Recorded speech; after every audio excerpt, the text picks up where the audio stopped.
자, 안녕하세요. 네, 지난 시간에 이어서 이제 하도록 하겠습니다. 제가 바로 전에 이제 의료인에 관련된 얘기를 쭉 했었죠. 자, 그래서 지금은 이제 의료기관 개설에 관련된 이야기를 하려고 합니다. 의료기관 개설에 관련된 이야기를 하는데, 우리가 이거 대면 강의 때 벌써 이야기를 많이 했었죠. 네, 이야기를 많이 했기 때문에 여러분들이 잘 기억하고 있을 거라 생각을 하고, 뭐 그거를 뭐 기준점으로 해서 한번 이야기를 더 해보도록 할게요. 자, 보시면 의료인은 이제 제1절이 의료기관의 개설입니다. 그래서 의료기관의 개설, 그래서 의료인은 이 법에 따른 의료기관을 개설하지 아니하고는 의료업을 할 수 없다. 제가 설명했듯이 의료업을 하기 위해서는 의료기관, 그러니까 어떠한 특정한 장소가 필요하다고 이야기를 했었죠. 그래서 다음 각 호 어느 하나에 해당하는 경우에, 그러니까 밑에 있는 각 호는 의료기관이 아니어도 이제 의료 행위를 할 수 있는 그러한 특이점을 얘기를 하는 겁니다. 외에는 그 의료기관 내에서 의료업을 해야 된다. 그래서 의료업을 하기 위해서는 의료 행위가 아닙니다. 의료업을 하기 위해서는 어떠한 특정한 의료기관 장소가 있어야 된다라는 겁니다. 자, 응급 환자에 관한 법률 제2조 제1호에 따른 응급 환자를 진료하는 경우, 응급 환자를 진료하는데 병원으로 환자를 이송하기 힘들어. 그러면은 임의 장소에서 할 수도 있겠죠. 특이한 상이니까. 환자나 환자 보호자의 요청에 따라 진료하는 경우, 요것이 뭐냐 그러면 왕진이요. 왕진이라고 쓰시면 돼요. 환자나 환자 보호자의 요청에 따라서 어떤 특별한 경우에 가서 진료해요. 자, 근데 중요한 거는 잘 보시면 여러분들이 진료라고 돼 있죠. 여기서 어떤 수술이나 아니면은 무엇인가 이렇게 중한 행위를 할 수는 없습니다. 진료 정도까지만 가능하다. 그래서 환자나 환자 보호자의 요청에 따라서 진료 정도 수준까지는 할 수 있다. 왕진입니다, 이게. 그다음에 국가나 지방자치단체장이 공익상 필요하다고 인정해서 요청하는 경우, 그래서 국가나 지방자치단체장, 뭐 도지사라든지 아니면 시장이나 이런 사람들이 어떠한 뭐 감염병이 막 발병을 막 했다. 그래서 이 의료기관에서 할 수가 없고 뭐 체육관에서 한다든지 학교 시설에서 뭐 만약에 한다라고 칩시다. 그랬을 경우 이런 특별한 경우에는 가능하다는 겁니다. 그리고 보건복지부를 영으로 정하는 바에 따라 가정간호를 하는 경우, 가정간호 조건이 있어요. 보건복지부 영으로 해갖고, 그래서 요거는 일단 넘어가시고요. 그건 나중에 자세히 나오면 얘기를 하기로 하고, 그 밖에 이 법 또는 다른 법령으로 특별히 정한 경우나 환자가 있는 현장에서 진료를 해야 하는 그런 부득이한 사유가 있는 경우를 제외하면은 의료기관에서 의료업을 해야 되고 의료 행위를 해야 된다라는 겁니다. 다음 각 호 어느 하나에 해당하는 자가 아니면 의료기관을 개설할 수가 없다. 자, 중요한 거 의사는 요거는 잘 알아두세요. 요게 의사는부터 개설할 수 있다. 여기까지 세 줄은 잘 알아두셔야 되는데, 의사는 종합병원, 병원, 요양병원, 정신병원 또는 의원을 할 수 있고, 치과의사는 치과병원, 치과의원, 한의사는 한방병원, 요양병원 또는 한의원, 조산사는 조산원만 개설할 수 있습니다. 자, 그러면 요양병원을 치과의사가 개업을 할 수 있습니까? 개설할 수 있어요? 없어요? 요양병원. 안 되죠. 한의사는 가능합니까? 안 합니까? 한의사는 가능합니다. 그렇죠? 요양병원은 한의사, 의사 다 가능해요. 하지만 치과의사는 안 된다. 치과의사는 치과병원, 치과의원만 할 수 있다라고 보시면 될 것 같습니다.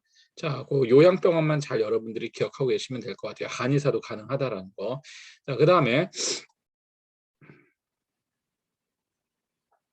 의사, 치과의사, 한의사 또는 조산사 뭐가 뭐 이거 개설한다 뭐 이런 얘기를 하고 있는 것이고요. 국가나 뭐 지방자치단체장에서 잔치단체장이 개설을 할 수도 있겠죠. 그러니까 국가 공공병원이나 이런 거. 의료업을 목적으로 설립된 법인. 자, 뭐예요? 의료법인. 제가 대명하에 엄청 설명을 했었죠. 자, 민법이나 특별법에 딸린 비영리 법인. 자, 의료법인 자체가 비영리 법인이에요. 큰 범위 내에서. 자, 공공기관 운영에 관한 법률에 따른 준정부기관, 정부라든지 뭐 보훈, 뭐 복지의료공단식, 그래서 기업이 아니고 공공성을 띠고 있는 단체는 병원을 만들 수가 있다라는 거예요. 그렇지 않고서는 힘들죠. 아니면은 뭐 비영리 법인을 할 수는 있긴 있습니다. 자, 요 얘기는 쭉 했었고, 제2항에 따라 의원, 치과의원, 한의원 또는 조산원을 개설하려는 자는 보건복지부를 영으로 정하는 바에 따라 누구에게 신고한다? 이건 알아두세요. 시장, 군수, 구청장한테 신고를 한다라는 거예요. 대통령한테 신고하는 것도 아니고 보건복지부 장관한테 신고하는 거 아니에요.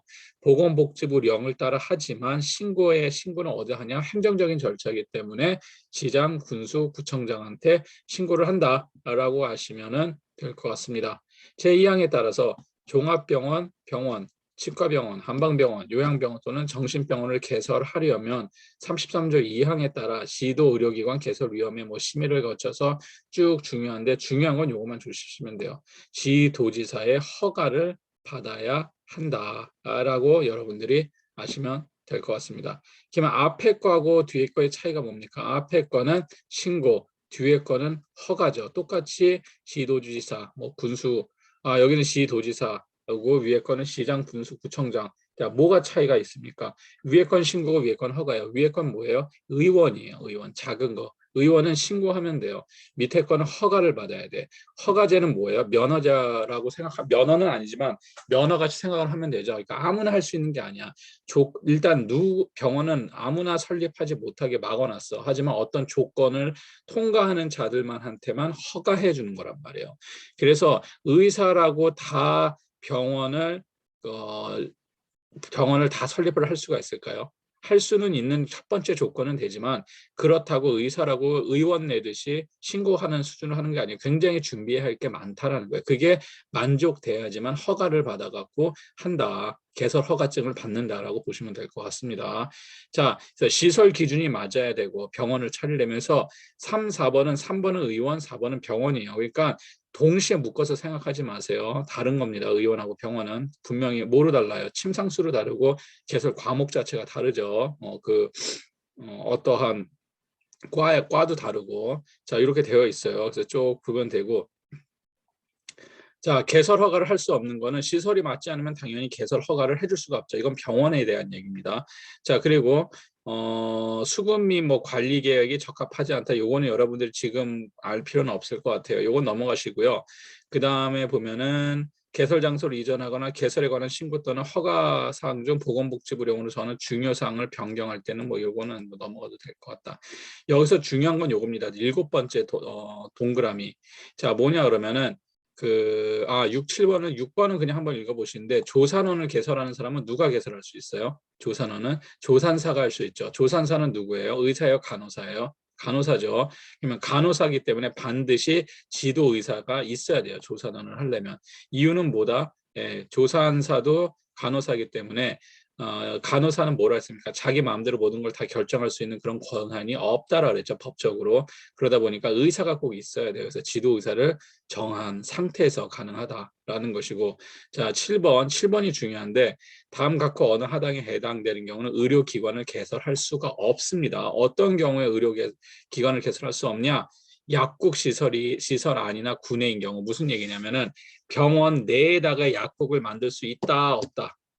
약국을 만들 수 없다라는 거예요. 병원 내에다가는 못 만들어요. 병원 내 일단 건물 바깥에 나가서 붙어있던 뭐하던 간에 나가야지만 약국이 가능하다는 거예요. 그래서 여러분들 병원 보시면 병원 내에 약국이 위치하고 있는 병원은 없을 거예요. 혹은 약국을 크게 만든 다음에 약국 시설 안에 병원을 만드는 반대로 그런 것들도 불가능해요. 의약 분업이 된 후로 병원하고 약국은 반드시 떨어지게 해놨습니다. 약국의 시설이나 부지 일부를 분할 변경 또는 개수하여 의료기관을 개설하는 경우 쉽게 해서 약국 안에 병원을 만드는 거예요. 안 된다라는 거야. 약국과 전용복도, 계단, 승강기 또는 구름다리 왜 이렇게 구체적으로 나오냐면 그러면은 복도로 연결하지 그러면 구름다리로 연결해두면 되지 않을까 이런 것도 다 안 된다는 거예요. 일단은 붙어 있으면 안 된다는 거예요. 붙어 있으면 자 이렇게 되어 있고요. 4번 건축법 등 관계 법령에 따라 허가를 받지 아니하거나 신고하지 아니하고 건축 또는 증축, 개축한 건축물의 의료기관을 개설하는 경우 이거 당연히 안 되겠죠. 이런 거 안 돼. 그래서 핵심 사항은 뭐냐면은 약국하고 병원이나 의원이 이렇게 그러니까 옆에 붙어 있어요. 커다란 건물 안에 옆에 있는 거는 상관이 없어요. 그건 독립적으로 봐주니까.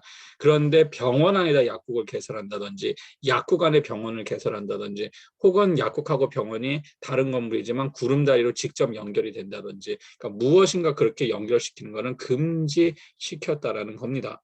자, 건축법 등에 따라서 뭐 쭉 되어 있고요.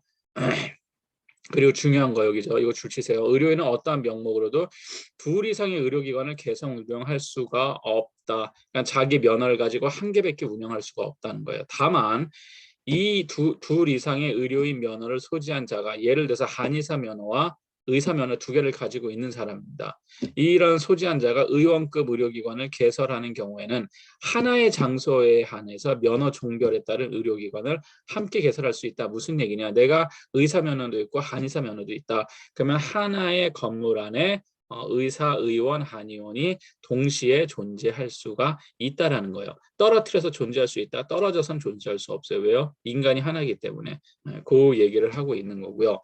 의료법인 및 제2항 제4조에 따른 비영리법인, 이제 2015년에 신설된 건데 의료법인이라고 할게요. 비영리법인이 의료기관을 개설하려면 그 법인이 정관에 개설하고자 하는 의료기관의 소재지를 기재하여, 당연히 이건 다 하는 거죠.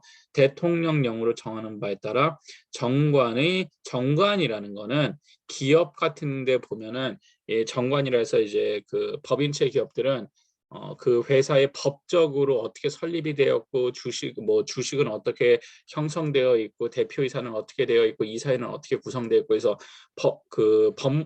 법적으로 그 기업에 관련된 내용들이 딱 들어가 있는 거, 이걸 정관이라고 이야기를 합니다. 자, 어쨌든 간에 다시 돌아가면은 그 정관의 변경 허가를 얻어야 한다. 이거는 어느 기업이나 마찬가지죠.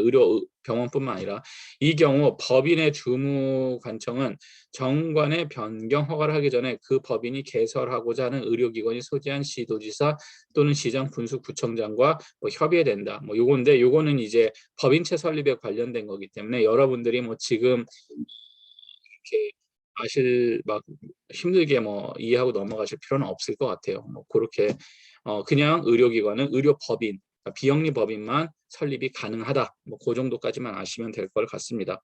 의료기관을 개설 운영하는 의료법인 등은 다른 자에게 그 법인의 명의를 빌려주면 안 된다고는 어디나 마찬가지고요.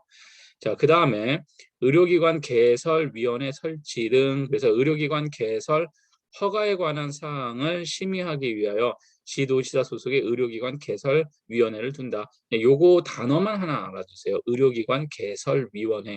자, 이 의료기관 개설위원회는 뭐냐면은 의료기관을 의원이나 병원을 설립 허가하는 거를 심의하는 기관이에요. 자, 요거를 이제 도지사나 시장 소속의 의료기관 개설위원회라는 것이 있구나 정도만 알아두시면 될 것 같습니다. 그 밑에 내용들은 그냥 넘어가셔도 돼요. 새로 들어온 내용입니다. 그것도 새로 들어왔는데 실태조사라는 게 있어요. 그래서 보건복지부 장관을 뭐 쭉 해서 실태를 조사하는데 자, 제33조 제2항을 위반하여 제33조 제2항 여기죠. 의료기관 개설위원회 설치. 자, 이쪽에서 이제 부적합이라고 나오는 거예요. 위반하여 의료기관을 개설할 수 없는 자가 개설 운영하는 의료기관의 실태를 파악하기 위하여 보건복지부령으로 정하는 바에 따라 조사를 실시한다. 쉽게 해서 할 수 없는 사람들이 불법으로 운영하는 것을 조사할 수 있다는 거예요. 위법이 확정된 경우에는 그 결과를 발표해야 하고, 이 경우 수사기관의 수사로 제33조 2항을 위반한 의료기관의 위법이 확정된 경우 공표 대상에 포함된다. 공표라는 것은 발표하는 겁니다. 보건복지부 장관은 실태조사를 위해서 관계중앙행정기관의 장 뭐 이런 사람들하고 협조한다. 뭐 이런 내용이에요. 그래서 이것도 그냥 듣고 넘어가시고, 이제 병원이나 의원을 설립하는 게 그냥 쉽게 분식점 설립하는 거하고는 다르게 여기 앞에서 얘기했었던 의료기관 개설위원회에서 한번 검증을 한다. 뭐 그렇게 보시면 될 것 같습니다. 다음에 이제 등장하는 게 이제 원격 의료예요. 이것도 굉장히 예민한 문제입니다. 원격 의료. 이거 20년도 더 됐죠. 원격 의료 가지고 이야기를 하는 거. 자, 먼저 첫 번째부터 얘기를 할게요. 원격 의료가 한국에서 진행되고 있느냐, 진행되고 있지 않느냐에 관련된 문제예요. 그래서 많은 사람이 원격 의료가 한국에서 안 되고 있다라고 이야기를 하죠. 근데 그건 거짓말이고 잘못 알고 있는 거고, 원격 의료는 한국에서 잘 이루어지고 있습니다. 단지 딱 하나 안 되는 게 있어요. 그게 뭐냐면 원격 진료예요. 자, 원격 의료에서 왜 딴 거는 되냐? 쉽게 말하면 의사 대 의사 간의 어떠한 원격 의료 행위. 예를 들어서 내가 수술을 하는데 내가 이 수술을 잘 몰라. 그러니까 그 화상 회의 하듯이 켜놓고선 다른 전문가가 조언을 해주는 행위라든지 이런 거 다 가능해요, 실제로. 그렇지만 뭐만 딱 하나 안 되냐면 원격 진료가 지금 안 돼 있다는 거예요. 물론 특이상해선 가능하지만 원격 진료가 금지되어 있는 것뿐이지 그 외의 것들은 거의 진행을 하고 있습니다. 보시면 원격 의료 보시면 의료인, 의료업에 종사하는 의사, 치과의사, 한의사만 해당돼요. 여기에 간호사는 해당되지 않습니다. 왜요? 진료 행위가 들어가기 때문에 의사들만 해당이 되는 거예요. 간호사는 해당이 안 된다는 제33조 1항에 불구하고 컴퓨터, 화상 통신 등 정보통신 기술을 활용하여 먼 곳에 있는 중요한 내용이 있죠.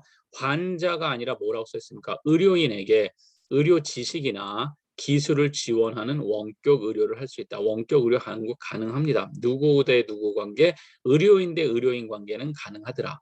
네, 아시겠죠?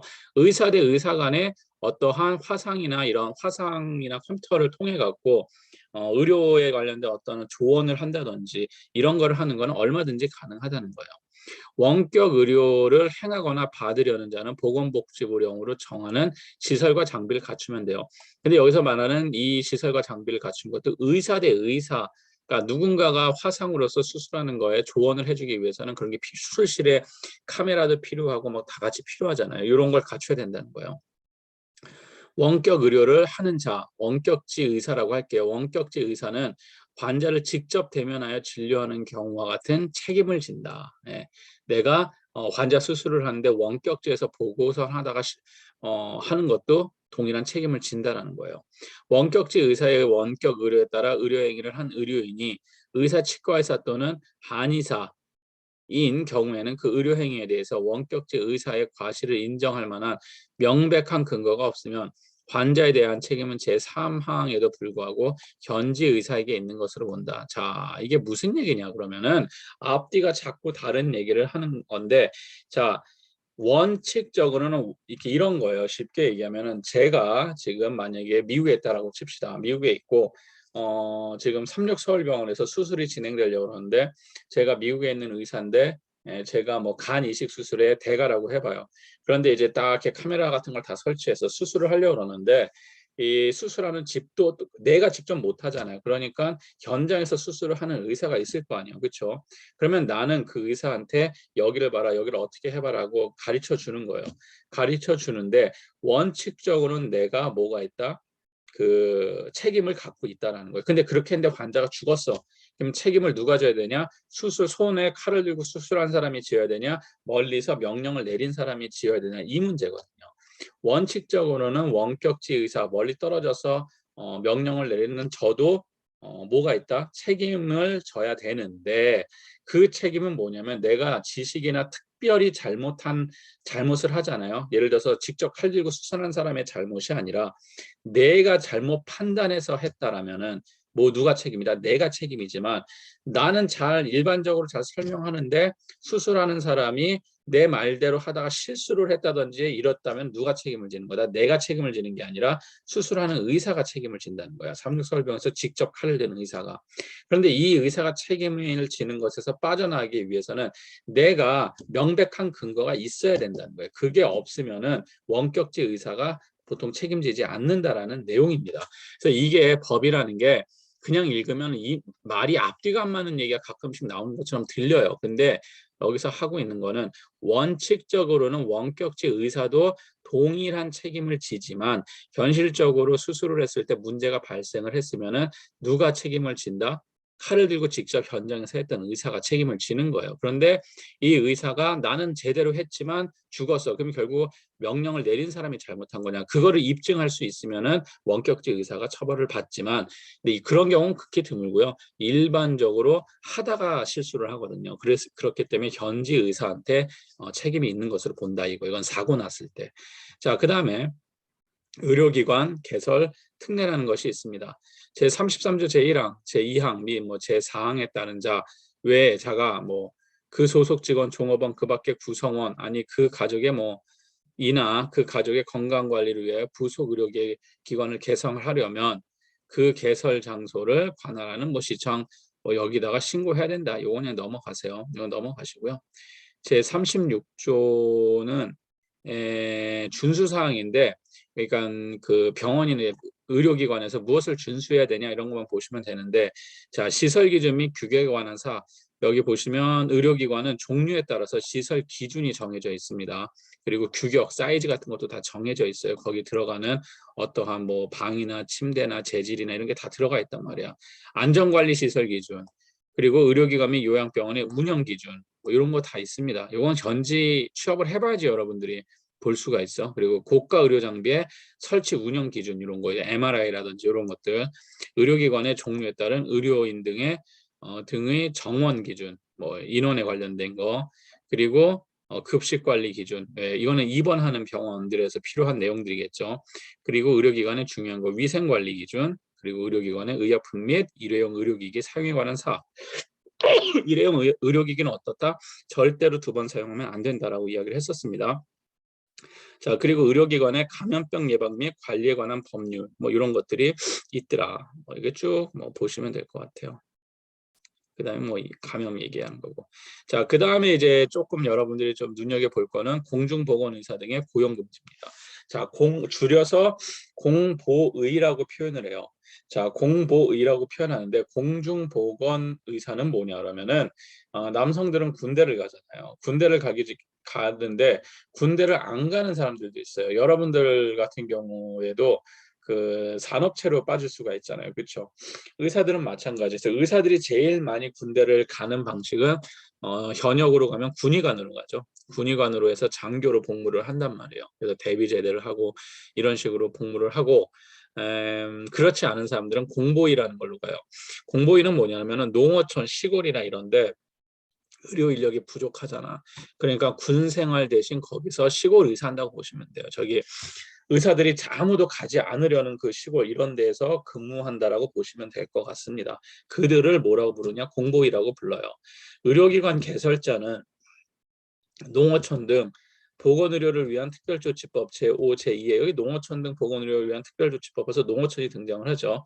제5조의 2에 따른 배치기관 및 배치시설이나 같은 법, 제6조 2에 따른 파견근무기관 및 시설이 아니면 뭐 이게 쭉 복잡하게 되어 있어요. 근데 여기 한마디로 그냥 제가 너무 복잡하게 한마디로 줄여 얘기할게요.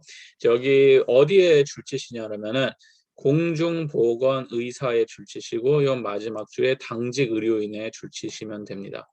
자, 병원에는 뭐가 필요하죠? 당직 의사가 있어야 되겠죠. 그래서 지방 병원이나 이런 데서는 당직 의사가 항상 있어야 된단 말이에요. 당직은 뭐야? 밤새는 의사예요. 당직 의사가 있어야 되는데 일반적인 의사들이 이거 하고 싶어 할까요? 하기 싫어한단 말이야. 힘들기만 하니까. 돈 준다 그래도 안 해요. 잘 안 한단 말이야.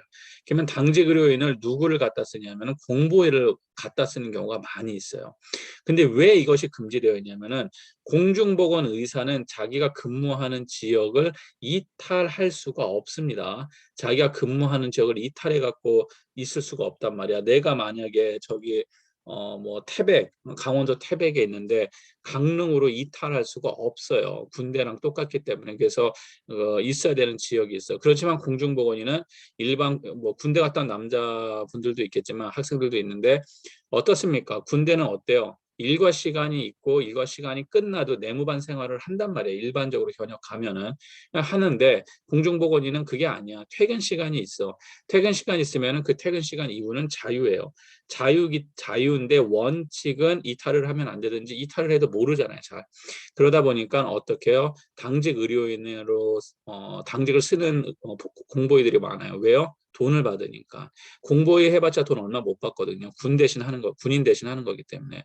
그래서 당직 의료인을 한단 말이에요. 별로 할 게 없어요. 의사 면허만 있으면 그냥 밤만 앉아서 꾸벅꾸벅 졸다가 오면은 돈 나온단 말이에요. 그래서 당직 의료인으로 많이 알바를 뛰죠. 근데 그게 어떻다? 안 된다라는 거예요. 안 된다는 거. 자, 그래서 보시면 의료기관 개설자는 병역법 제34조 제2항에 따라 군병원 또는 병무청장이 지정하는 병원에서 직무와 관련된 수련을 실시하는 경우가 아니라면 같은 법 제2조 제14조 병역 판정 검사 전담 의사에게 의료 행위를 하거나 제41조 재행에 따른 당직 의료인을 두어서는 안 된다라고 되어 있죠. 자, 그래서 무엇냐면은 군에 관련되어 있는 의사들을 함부로 병원에서 갖다 못 쓰게 하는 겁니다.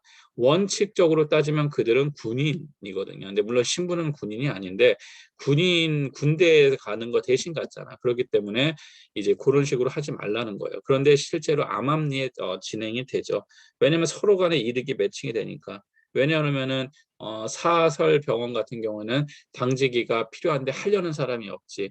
근데 공중보건의 입장에서는 그걸 하면 용돈벌이가 가능하지. 그러니까 막 하는데 지금 좀 많이 엄격해졌습니다. 자, 그 다음에 등장하는 게 진단용 방사선 발생 장치, 쉽게 해서 MRI예요. 진단용 방사선 발생 장치, MRI랜다. 말이 막 나오네. 엑스레이죠. 큰일 날 뻔했습니다. 엑스레이하고 CT죠. 자, 여러분들 MRI, 엑스레이, CT 제가 차이점 얘기했었죠. 엑스레이하고 CT는 기본적으로 방사선을 가지고 촬영을 하는 것이고 MRI는 자기장이라 그랬었죠. 그래서 달라요. 엑스레이하고 CT가 한쪽 가문이라면 MRI는 다르단 말이야. 그래서 진단용 방사선 발생 장치는 대표적으로 엑스레이라든지 아니면 CT를 보통 얘기를 합니다. 진단용 방사선 발생 장치를 설치 운영하려는 의료기관은 보건복지부령으로 저는 쉽게 해서 CT나 아니면 엑스레이를 설치하려고 하면은 시장 군수구청장한테 신고해야 된다. 요건 줄치세요. 시장 군수구청장한테 허가가 아닙니다. 신고입니다. 그래서 신고 허가 써 있는 건 여러분들 잘 알아두셔야 돼요. 지금까지 등장한 허가는 병원을 설립하는 것만 허가였었어요. 아직 다 신고였습니다. 그래서 보건복지부령으로 정하는 안전기준에 맞게 해야 된다. 의료기관 개설자나 관리자는 진단용 방사선 발생 장치를 설치한 경우에는 보건복지부령으로 정하는 바에 따라 안전관리 책임자를 선임한다. 일단 이렇게 문서화시키는 거예요. 검사 측정을 받아야 하고 방사선 관계 종사자에 대한 피폭관리. 쉽게 하면은 여기 피폭관리에 줄 하나 쳐주시는데 누가 찍죠? 방사선사가 찍잖아요. 의료기사가 찍는단 말이에요. 그래서 의료기사를 대상으로 어떤 피폭관리를 해야 된다는 거예요. 피폭이라 거는 방사선이 몸에 쌓이는 거죠. 그거에 대한 관리를 해야 된다. 제2항에 따라 안전관리 책임자로 선임된 사람은 뭐 선임한 날로부터 쭉 보시면 되고요. 그 다음 거는 읽어보시면 될 것 같습니다. 그 38조까지 하고 제가 마칠 건데 제 38조 보시면은 특수의료 장비 설치 및 운영에 관련된 게 있어요. 그래서 뭐 MRI라든지 아니면은 뭐